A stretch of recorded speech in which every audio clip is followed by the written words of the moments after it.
Shalom Pak, saya Riauki dari kelas 11 IPA 5. Jadi saya akan mempresentasikan hasil kerja saya tentang perpindahan kalor.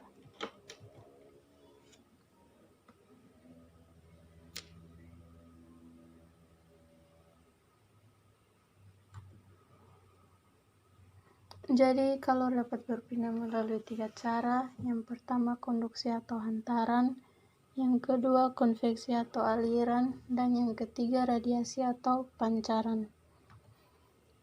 Yang pertama konduksi. Konduksi adalah perpindahan panas melalui bahan tanpa disertai perpindahan partikel-partikel bahan tersebut. Contohnya ketika menyetrika baju, panas yang dihasilkan oleh setrika berpindah ke pakaian. Berdasarkan daya hantar kalornya, benda dapat dibedakan menjadi dua. Yang pertama, konduktor, yang merupakan benda penghantar kalor yang mudah, contohnya logam, besi, dan lain-lain. Dan yang kedua, isolator, yang merupakan benda yang susah menghantarkan kalor, contohnya kayu, plastik, dan sejenisnya. Faktor-faktor yang mempengaruhi laju konduksi kalor ada 4.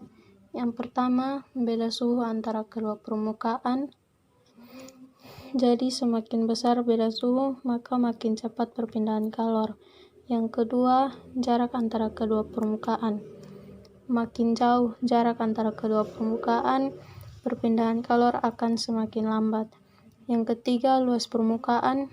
Makin luas permukaan, makin cepat perpindahan kalornya. Dan yang keempat, konduktivitas termal zat. Konduktivitas termal zat merupakan ukuran kemampuan zat untuk menghantarkan kalor. Makin besar nilai konduktivitasnya, maka makin cepat perpindahan kalor. Untuk persamaannya, Q per T sama dengan K kali A kali delta T per L. Yang kedua, konveksi. Konveksi adalah perpindahan panas melalui aliran yang zat perantaranya ikut berpindah. Konveksi terjadi pada zat cair dan gas. Contohnya gerakan naik turun air ketika dipanaskan.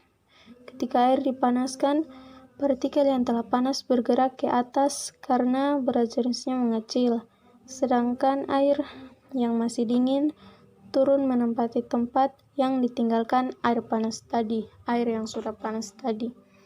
Macam-macam konveksi dibagi atas 2, yaitu konveksi alami dan konveksi fasa. Sesuai namanya, konveksi alami terjadi karena fluida bergerak secara alamiah, dan contohnya ada angin darat, angin laut, dan lain-lain.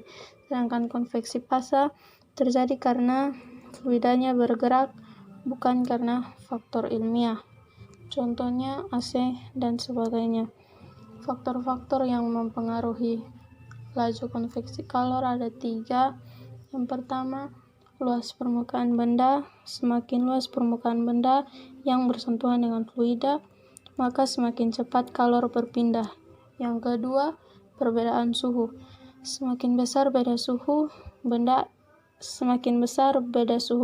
dengan permukaan fluida, maka semakin cepat kalor dipindahkan.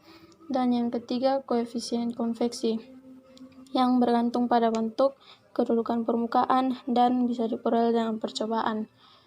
Untuk persamaannya, Q per T sama dengan H kali A kali delta T. Dan yang terakhir ada radiasi.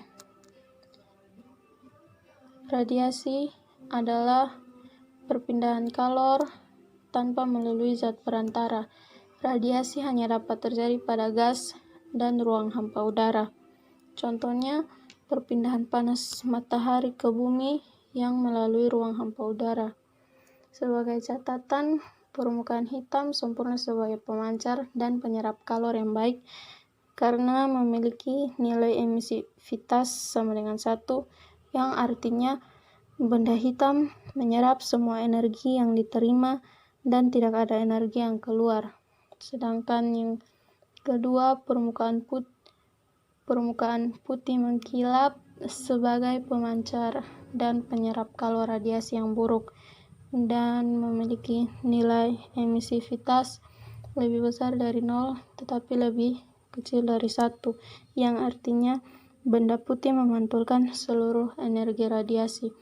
Faktor-faktor yang mempengaruhi laju radiasi kalor tercatat dalam hukum Stefan Boltzmann yang berbunyi energi yang dipancarkan oleh suatu permukaan hitam dalam bentuk radiasi kalor tiap satuan waktu sebanding dengan luas permukaan dan pangkat 4 suhu mutlak permukaan.